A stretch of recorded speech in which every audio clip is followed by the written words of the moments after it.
20h, 0 minutes, 10 secondes. Bonsoir, les titres suspense en Coupe Davis. L'Inde et la France à égalité, 2 victoires partout. Rodolphe Gilbert, en ce moment même, mène 2-7-1 face à l'Indien Krishnan dans la dernière rencontre. Première victoire française dans le Tour de France, Pascal Lino qui remporte l'étape entre Montpellier et Perpignan. Le Congrès réuni à Versailles demain, députés et sénateurs vont voter une modification de la Constitution. L'affaire HB qui rebondit après la plainte de la famille du preneur d'otages de Neuilly. La sœur d'Éric Schmitt parle pour la première fois. Invité de cette édition, Jean-Louis Trintignant, vedette du film L'œil écarlate. Nous le retrouverons à la fin du journal. 1993. Décidément, la Coupe Davis n'en finit pas de nous surprendre et de nous enchanter. Un après-midi torride à Fréjus pour les quarts de finale entre la France et l'Inde. Alors, résumé des chapitres précédents, après le double hier, la France menait 2-1. Cet après-midi, première surprise, l'espoir indien Paes, 20 ans, battait Butch, 25e joueur mondial. Les deux équipes se retrouvaient donc à égalité de partout. Et ensuite, le vétéran Krishnan tient toujours tête au Français Rodolphe Gilbert. Alors tout de suite, Pascal Doucet-Bon, où en est-on? 1 minute. Eh bien Hervé, je peux vous dire que Rodolphe Gilbert revient de très loin. Il mène 2 manches à 1, vous l'avez dit tout à l'heure, 4 jeux à 2 dans le 4e set. Il a donc fait le break, mais il nous a vraiment fait peur auparavant. C'est le premier match de Gilbert en Coupe Davis. Vous savez Hervé qu'il remplace Henri Lecomte blessé et tout repose sur ses épaules puisqu'Arnaud Butch a perdu tout à l'heure contre Paes. Bien sûr, Krishnan est un adversaire à la portée de Gilbert, mais vous savez Hervé que rien n'est jamais pareil en Coupe Davis. Donc 2-7-1, 4 jeux à 2. Gilbert est sur la bonne voie. On vous rappelle tout à l'heure pour une éventuelle balle de match. Au 4e top, il sera... On vous retrouve de toute façon, donc Pascal, dans ce journal pour revoir la fin, on l'espère, victorieuse de Rodolphe Gilbert. Attention aux orages ce soir, encore sur l'est du pays et sur les reliefs. Hier, 3 départements ont été particulièrement touchés, le Jura, le Doubs et surtout la Saône-et-Loire dans la région de Louhans. Heureusement, pas de victimes, mais de très gros dégâts, vous allez le voir. Philippe Boissy, Olivier Jacquelin. 2 minutes, 20 Le propriétaire de ce champ n'aura plus besoin de faucher son maïs, un silo à béton l'a fait pour lui. Ces quelques tonnes de ferraille n'ont pas résisté à la force du vent. 2 minutes, Il a cassé la barre, 30 secondes. et puis il a roulé, il a traversé la route et il est allé dans le champ de maïs, à une centaine de mètres, oui, bien 100 mètres du point de chute. 20h, Il n'y a pas que ce 2 silo qui a ravagé les 40 cultures. secondes. En 20 minutes, la grêle, la pluie et le vent ont complètement haché des centaines d'hectares. L'orage est venu par là, dimanche, et d'un 18 seul coup juillet des coups de foudre, et d'un seul 1993. coup des vélons. Au Ils ont tiré des 4e fusées, là, les il plongeoires, sera il arrive à faire, il y a tout ça. 20h, Tout 3 renversé, minutes. inondé de partout. Inondé de partout. Et moi, c'est pas du beau, hein? Durant toute la nuit et toute la journée, chacun s'est employé à panser les nombreuses plaies infligées aux maisons. Toits défoncés, pièces inondées, fils électriques et de téléphones coupés, sans compter les arbres abattus par la tempête. L'incrédulité domine. C'est la première fois qu'on voit ça. Hein. Enfin, on n'est pas bien vieux, mais on n'est pas bien jeune non plus. J'ai jamais vu ça. Et vous avez eu peur? Oui, surtout ma fille. Hein. Elle a 4 ans et je crois que ça l'a bien marqué. Hein. C'est difficile de donner des conseils. Hein. Sinon, fermer volets et tout, s'il y a des orages de grêle. 20h. Mais contre la violence du vent, on peut pas tellement éviter ça. Mais surtout rester chez soi. Oui, rester chez soi, c'est la meilleure des prudences. Hein. Ce soir, dans toute la région, le ciel se montre encore très capricieux. Et si l'expérience aide, chacun sait aussi qu'un nouvel orage s'abattrait cette fois sur des maisons affaiblies. 4 minutes. Demain, ce sera la fin de la saison politique. Le Congrès se réunit donc à Versailles. Le Congrès, c'est la réunion des députés et des sénateurs. Il s'agit pour eux de réviser la Constitution. C'est un événement parce que le Congrès n'a été réuni que 5 fois pendant la Ve République. Sa portée en sera tout de même moindre cette fois car il n'y a pas de suspense. La révision sera adoptée sans problème. Il n'empêche, à Versailles, cela a nécessité quelques préparatifs importants. Renaud Fessaguet. Berger-Levigne, Bergelin, Bernado, 20h, Bernard, Jean. 30 secondes. Dernière inspection pour les huissiers de la République. Vérifier que tous les congressistes sont bien placés de A à Z et que chaque étiquette respecte bien cet ordre naturel. Une tâche fastidieuse mais indispensable pour éviter les oublis ou tout simplement pour faire respecter les voisinages contre nature. Au total, ils seront 896 à s'asseoir ici demain, 575 députés, 321 sénateurs, le congrès le plus imposant depuis la 4e République, peut-être aussi le plus tassé. Un député qui est grand, il est obligé de se mettre comme ça à l'Assemblée. Vous avez déjà remarqué? parce qu'ici, il y a de la place. Mais au point de vue largeur, c'est vrai que c'est 20 pas... heures, 5 Bon, le minutes. président Séguin, lui, il aura de la place. Suffrage universel oblige, c'est le président de l'Assemblée nationale qui tient le perchoir pendant le Congrès. René Monory, président du Sénat, n'a droit, lui, qu'au premier rang. On le sait, la révision de la Constitution sera une formalité, ce qui laissera du temps aux parlementaires pour déambuler dans le château, pour se livrer à l'une des joies du Congrès, l'envoi de cartes postales spécialement oblitérées pour l'occasion. Il y a un monde fou. Là, c'est la cohue. 20 Parce que heures, dans les suspensions 5 de séance, avant d'aller 40 déjeuner, tous les congressistes, députés, sénateurs viennent ici apporter les cartes postales qu'on leur a données. En outre, les congressistes auront droit à un pins, plus un déjeuner servi dans l'orangerie du château. Au total, 2 millions de francs, peut-être un peu cher, mais rien n'est trop beau pour la grandeur des institutions. Sur le fond, donc, il s'agit d'obtenir la majorité des 3/5 pour réformer 2 points de la Constitution, sur la Haute Cour de justice et sur le Conseil supérieur de la magistrature. En fait, il n'y aura pas de surprise, vous l'avez compris, car un consensus a été trouvé, notamment entre l'Élysée et Matignon. Nathalie Saint-Cric, explication.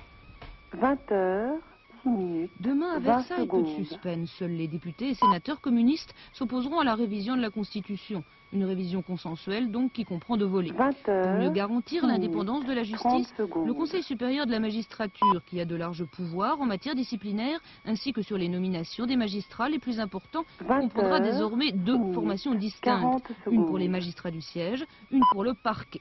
Avant, tous ces membres étaient désignés par le chef de l'État. Désormais, les 2 collèges comprendront, Dimanche, outre le 18 président et le garde des juillet Sceaux, 3 personnalités, 1993. ainsi que 6 magistrats. Au Leur mode de 4e top, désignation sera il fixé sera ultérieurement. 20 Plus de haute heures, cour, place à la Cour de 7 justice de la minutes. République, un fonctionnement plus simple et surtout moins politique. Désormais, ce sont les particuliers et non les parlementaires qui la saisiront. Ainsi, toute personne se prétendant lésée par un crime ou délit commis 20 par un heures, ministre dans l'exercice 7 de sa minutes, fonction pourra 10 porter secondes. plainte devant la commission des requêtes. Si la plainte est fondée, elle sera transmise au procureur général qui saisira le cas échéant la Cour de justice. 20 heures, 6 députés, 7 6 sénateurs minutes, élus par 20 leur père, secondes. plus ces nouveaux 3 magistrats, c'est un de ces magistrats qui en sera le président.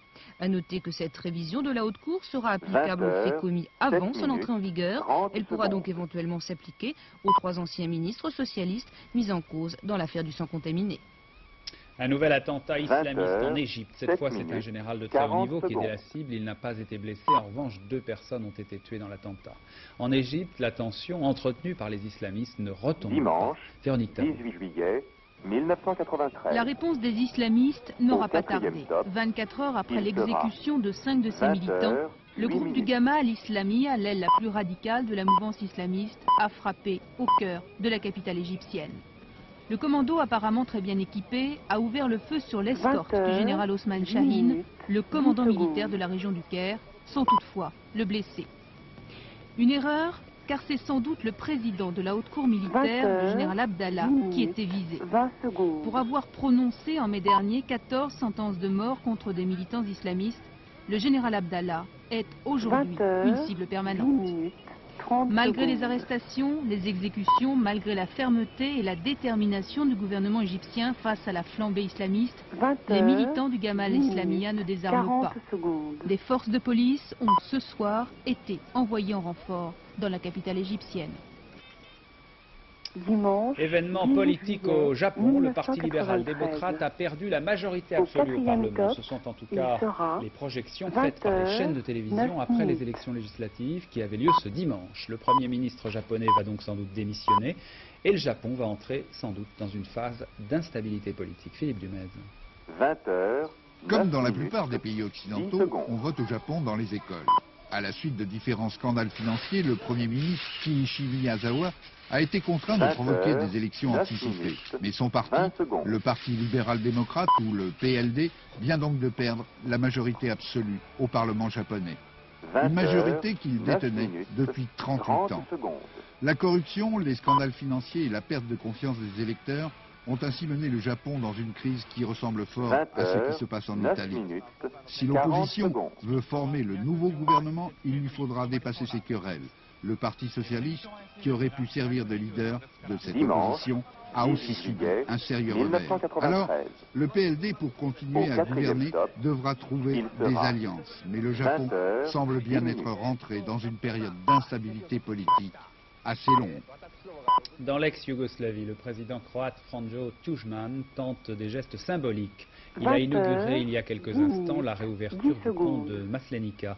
C'était un point stratégique et auparavant, cet après-midi, il avait présidé devant le corps diplomatique et la presse à la réouverture de l'aéroport de Zadar Zemunić. Pendant ce temps-là, en Bosnie, les combats ont repris, notamment à Sarajevo. Voici un exemple très concret pour tenter de comprendre comme la situation est compliquée dans la capitale bosniaque et combien la ville est démunie. L'équipe de France 2, Laurent Boussier, Bruno Giraudon et André Goulinet, est allée dans une école à Dobrijna, une école de 3000 élèves, une école qui a été parmi les premières cibles. Voici l'histoire de cette école. Il y a longtemps que seuls les pigeons trouvent refuge dans les bâtiments de cette école. Située en plein centre de Dobrinja, le quartier le plus exposé de Sarajevo, c'est sur elle que sont tombés l'année dernière les premiers obus du siège de la capitale bosniaque. Détruite par les bombes, constamment sous le feu des snipers, elle a très vite été fermée.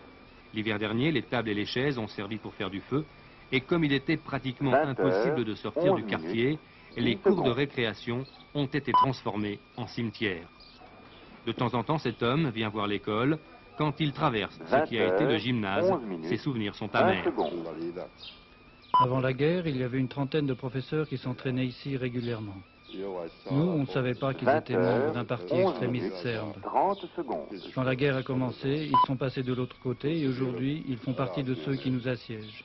Certains, comme le directeur de l'école, sont même des snipers qui tirent sur leur ancien collège. Nous, évidemment, on ne savait pas que ce qu'ils faisaient ici était un entraînement militaire. Les enfants, eux, jouent dans les rues qui sont à l'abri des snipers. Depuis 4 mois, quelques cours ont repris, les caves des immeubles alentours ayant été transformées en salles de classe. 2 classes par cave, un mobilier fabriqué avec des matériaux de récupération, très peu de moyens, mais le drapeau bosniaque et 3 institutrices et professeurs qui se relaient.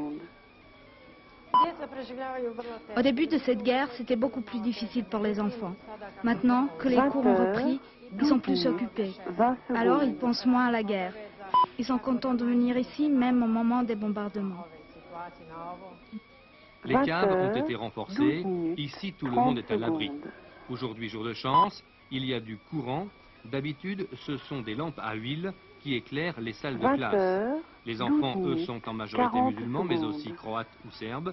Et si tous se sentent ici en sécurité, ils regrettent leur ancienne école. C'était mieux avant. Il y avait plein de choses là-bas. Une bibliothèque et un gymnase. Depuis le début de la guerre, je n'ai revu qu'un seul de mes anciens copains. 20h13. Dans l'ancienne école, il y avait de l'électricité, les tables n'étaient pas usées et surtout j'avais beaucoup plus d'amis. 20h13:10. Comme tous les élèves du monde, ils attendent avec impatience l'heure de la sortie.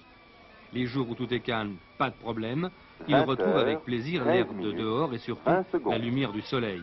Les jours où les obus tombent sur le quartier, ils restent dans les caves. 20h13:30. Des dernières nouvelles des espions britanniques. Regardez bien cette photo. Cette photo, c'est celle de Stella Remington, cette image plutôt. Cette femme, c'est la première femme patronne du contre-espionnage britannique, le fameux MI5. C'est une première car jamais la photo du patron du MI5 n'avait été dimanche, auparavant. 18 juillet 1993. Les inondations aux États-Unis, ça ne s'arrange pas. Le Mississippi continue de déborder et les pluies tombent toujours dans cette région. Les habitants des États concernés semblent impuissants devant la montée des crues et les pluies redoublent maintenant dans le Middle West. Pascal Colomer. Des sacs de sable, des milliers de sacs de sable.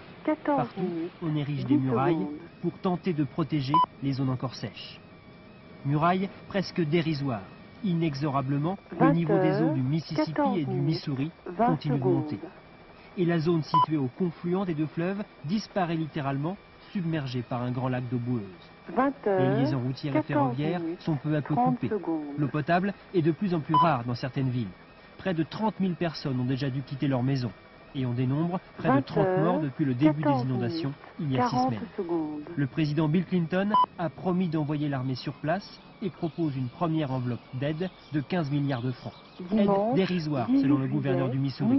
D'autant que la pluie tombe toujours sur le Middle West et qu'aucune amélioration n'est prévue dans les prochains jours.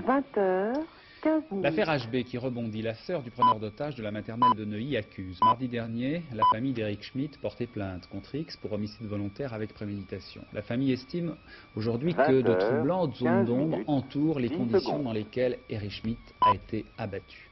Pour la première fois, depuis le dépôt de cette plainte, la sœur d'Éric Schmitt parle. 20h15 minutes 20 secondes. D'abord, je ne sais pas pourquoi il a été tué. Je ne sais pas pourquoi et je ne comprends pas pourquoi. Il y avait certainement un moyen de le neutraliser, comme il disait. 30 secondes. Mais le neutraliser, c'était pas forcément le tuer.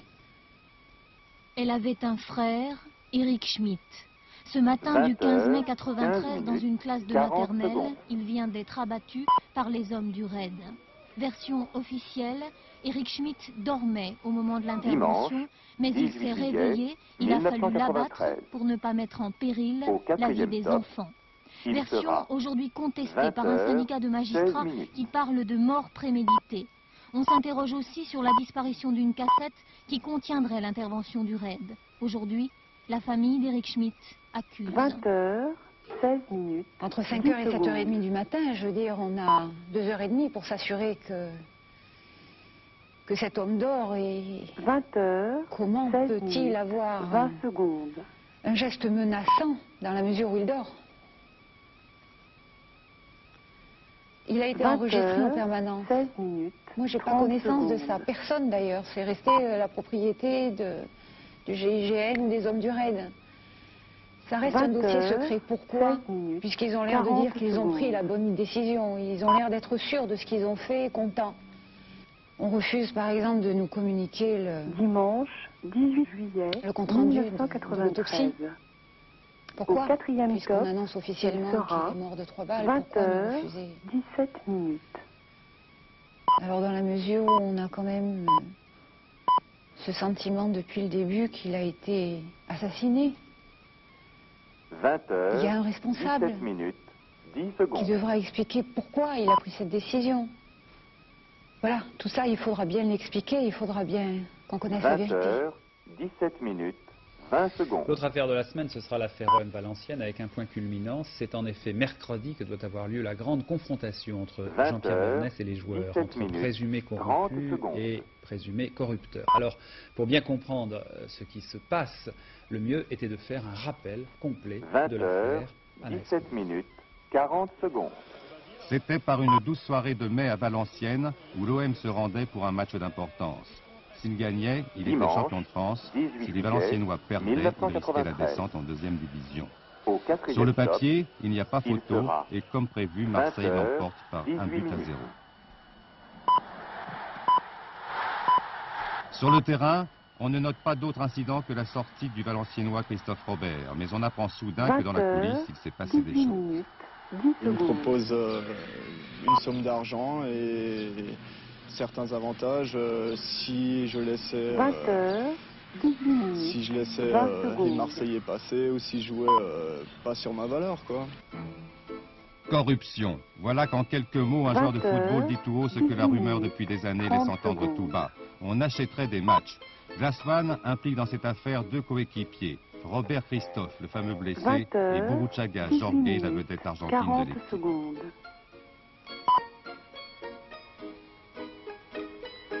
La proposition de lever le pied serait venue par téléphone d'un hôtel voisin par la voix du joueur marseillais Edli Jean-Jacques. Au 4e top, il sera conforté par celle du directeur général de l'OM, Bernès Jean-Pierre.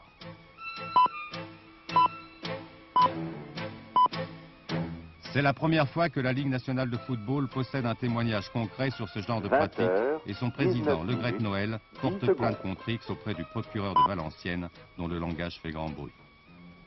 Le juge, strictement attaché à sa tâche, respecte strictement le secret et moi j'affole la meute. Le juge, effectivement, se tait, mais il se heurte immédiatement à l'éternelle question. Qui ment? Qui dit la vérité?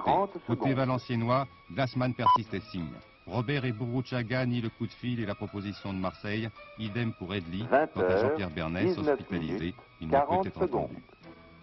Qui ment? Qui dit la vérité? Au garde à vue succèdent les mises en examen, les détentions et les perquisitions. Chez les Robert, on a retrouvé 250 000 francs glissés dans une enveloppe du même type que d'autres découvertes au siège de l'OM, où l'on déniche aussi 2 billets qui seraient de la même série que ceux de la corruption présumée. C'est alors que Robert Avoue, puis Burruchaga, puis Zedli, qui est libéré après avoir changé de défense et de défenseur. Il donne pas une version, il donne la vérité, il donne la réalité, ce qu'on dit les autres, exactement la même chose. Seul Jean-Pierre Bernès, qui est encore incarcéré, continue à nier. D'ailleurs, toute l'équipe marseillaise récuse les accusations valenciennoises, avec en tête Bernard Tapie, qui crie au complot. Cette chasse-là, cette chasse organisée, qui s'appelle de la chasse à cour, elle est organisée mais avec un seul objectif, tuer Tapie. Et Bernard Tapie de mettre le président de Valenciennes sur la sellette. Écho.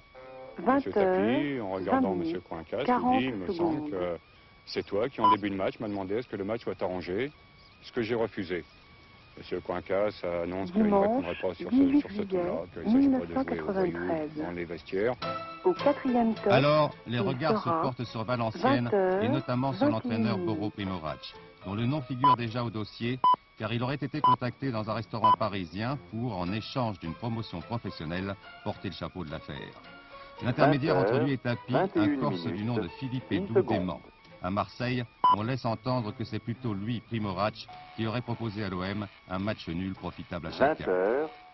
Qui ment, qui dit la vérité? Qui mentira? Qui dira la vérité lors de la confrontation de certains de ces personnages qui auront fait une bonne partie de l'actualité de l'été? La seule certitude, c'est que ce soir-là, un homme sortira sur le perron du tribunal pour lire un communiqué. Sport côté sport, maintenant en tennis, sachez que c'est toujours pas fini dans la Coupe Davis. Rodolphe Gilbert mène toujours 2-7-1, mais dans le 4e set du dernier match, donc les deux joueurs sont à égalité, 5 partout. Le Tour de France, enfin une victoire française dans le Tour, donc juste avant les Pyrénées. Pascal Lino a réussi à s'imposer à ses compagnons d'échappée. Au classement général, pas de changement. Thierry Clopo. L'exploit de cette 14e étape pour ce groupe de 5 hommes. Une échappée de plus de 190 km pour les 3 Italiens. Perini ici en tête, Farésine et Chiesa, le Belge Brunel de chez Once en rose et le Français Pascal Lino de chez Festina, souvenez-vous, qui avait porté l'an dernier le maillot jaune. Au fil de l'échappée, grâce à de bons relais, les 5 hommes vont accentuer leur avance sur le peloton, plus de 16 minutes à l'arrivée. Un peloton qui se la coule douce derrière, sous une chaleur torride sur les routes de l'Aude. Indurain parle du pays à Capucci, devant Chiesa, Zouaf et Pascal Lino en profite à 30 km de l'arrivée. Il porte une estocade, il s'échappe en compagnie de Perini. Perini 8e du Tour de France l'an dernier, un homme de l'ombre qui aujourd'hui avait sorti ses habits de lumière. Les deux hommes, en tout cas, apparemment, ne s'entendent pas à merveille. Lino est en colère, Perini ne prend pas les relais. 1993. Résultat, la flamme rouge leur avance sur les 3 poursuivants font comme neige au soleil. Elle n'est plus que de 10 secondes, suspense Hitchcockien. Va-t-on assister à la 4e victoire italienne dans ce tour et une victoire française? La ligne passée, Lino n'est même pas sûr d'avoir gagné. Je sais pas, honnêtement, je sais même pas si j'ai gagné. Je jetais le vélo sur la ligne, je sais pas du tout. Et pourtant, il a bien gagné, Pascal Lino. Première victoire française dans ce Tour de France. 2e, Périni. Au classement général, pas de changement. Indurain est toujours en jaune. Demain, première étape dans les Pyrénées, Perpignan-Andorre. Et à ces résultats de sport, j'ajoute un résultat de golf, celui de l'Open britannique, qui est un peu le championnat du monde du golf. Eh bien, c'est l'Australien Greg Norman qui vient de le remporter à Sandwich en Angleterre. C'est le grand retour du grand requin blanc. Il gagne devant Faldo et Langer, que des champions. Le cinéma maintenant, avec un film qui s'appelle L'œil écarlate. C'est un film de Dominique Roulet, en vedette Jean-Louis Trintignant et Stéphania Sandrelli. Jean-Louis Trintignant est notre invité, il est en duplex de Marseille. Bonsoir Jean-Louis Trintignant. Bonsoir. Alors si vous êtes en direct et en duplex de Marseille, c'est pas parce que vous êtes en vacances là-bas. Ça mérite une explication. C'est parce que je me suis cassé la jambe et je me fais rééduquer à côté d'ici, à Gien.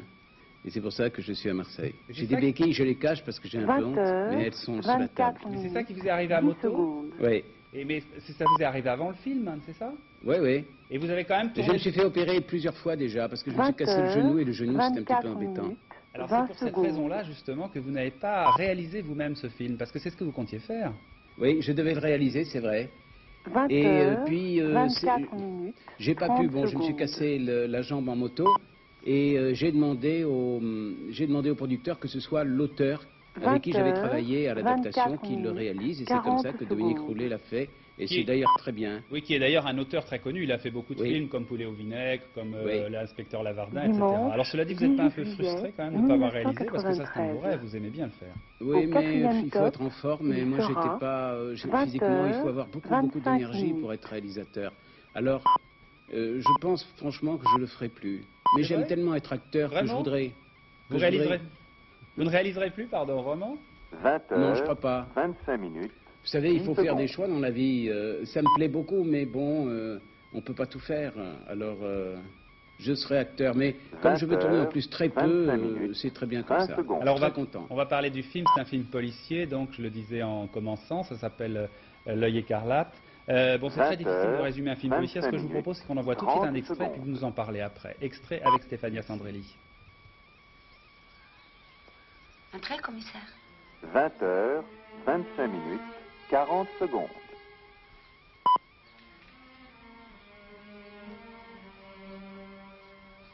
Dimanche, 18 juillet 1993. Au 4e top, il sera 20h, 26 minutes. Vous l'avez trouvé où? Dans la voiture de Jean Delvaux. 20h, 26 minutes, 10 secondes. Vous étiez sa maîtresse, n'est-ce pas? Oui, c'est vrai. 20h, 26 minutes, 20 secondes. Vous l'avez pas demandé. Voilà un petit très court extrait du film, donc Jean-Louis Trintignant, qui donne tout de même le climat, je crois. 20 vous pouvez nous en raconter plus? 26 minutes, non 30 secondes. Évidemment, parce que c'est un film policier, on n'aime pas trop raconter. Oui. Qu'est-ce que vous pouvez dire de plus, quand même? C'est un film que j'aime beaucoup, c'est un film qui est baroque, qui a un charme, qui a une poésie. C'est pas un vrai policier, mais... Enfin, c'est un film que j'aime beaucoup, voilà ce que je peux en dire. Mais raconter l'histoire, c'est très compliqué. Mais vous jouez le rôle du commissaire comme vous l'avez écrit. Vous l'avez écrit sur mesure, j'imagine. Non, parce que je l'avais écrit pour un autre acteur. 20h, 27 minutes. Mais j'étais très content de le jouer, ça me plaisait beaucoup. Puis l'autre acteur, de toute façon, n'était pas libre, alors je l'ai joué. Voilà. Et vos projets maintenant, quand votre genou sera guéri, c'est quoi? Théâtre, cinéma? J'ai fait un autre film depuis que je suis un peu infirme. En boitant, je fais des films de boiteux. On vous retrouvera pour ce film-là. Merci Jean-Louis Trintignant, merci d'avoir été notre invité. Alors la mode pour terminer, enfin on reparlera du tennis dans un moment. La mode d'abord à Paris en ce moment, c'est les présentations des collections haute couture pour l'hiver prochain. Christian Lacroix, une nouvelle fois, a fait l'événement aujourd'hui. Son idée, c'est que la haute couture subit la crise de plein fouet et que le seul moyen d'en sortir, c'est d'être complètement différent, de faire de la vraie création. Et c'est vrai que ces modèles sont de véritables œuvres d'art. Marie-Josée Le Picard, Raymond Chaplard, enthousiastes. La foule des grands jours s'installe dans les salons. En coulisses, on fait un dernier point de couture, un point porte-bonheur.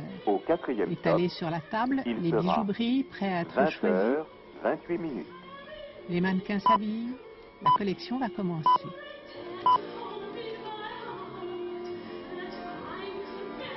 Pantalon souple, veston, casquette de roulier. Sous les jaquettes très tailleurs, des jupes molles, des pantalons flous. Christian Lacroix aime cet illogisme apparent qui reste l'apanage de la haute couture. Ce flou et ce strict, alliés pour faire du charme. 20h, 26 minutes. 30 secondes. Dans l'époque dans laquelle on vit, la couture n'a pas à se justifier, elle existe, elle est là, elle est peut-être justement un des moyens de combattre la crise. 20h, 28 minutes. Rôle de rêve, robe de rêve, dentelle et mousseline, soie vert réséda voilée d'un modeste cardigan noir brodé de jet. 18 juillet 1993. Au 4e top, drapé noir sur noir, qui apparaissent dans un paysage à la Gustave Moreau. Femme de velours mordorée, brodé fauve.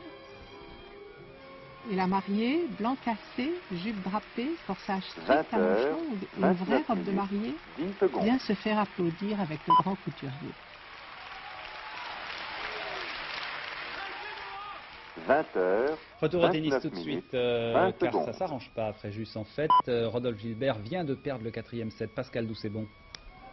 Eh bien Hervé, je peux vous dire que la France du tennis se ronge les ongles d'angoisse ce soir. C'est un vrai suspense que nous vivons en ce moment. Il y a un quart d'heure, personne n'aurait parié un centime sur Krishnan. Il était mené 5 jeux à 2 par Gilbert. Il a aligné alors 5 jeux d'affilée pour remporter à l'instant le 4e set, 7-5. Il faudra donc encore une manche pour départager la France et l'Inde. Que d'émotion Hervé, on en est donc à 2 manches partout. Rien, mais alors rien n'est joué du tout. 1993.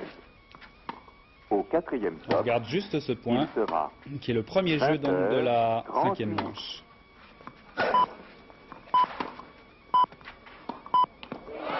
Aïe, aïe, aïe, Gilbert vient de faire la faute. Bon, bah écoutez, on verra bien. Fin de cette édition. Dans un instant, la météo de Nathalie Riouet. Aussitôt après, l'excellent policier avec Delon, 3 hommes à abattre.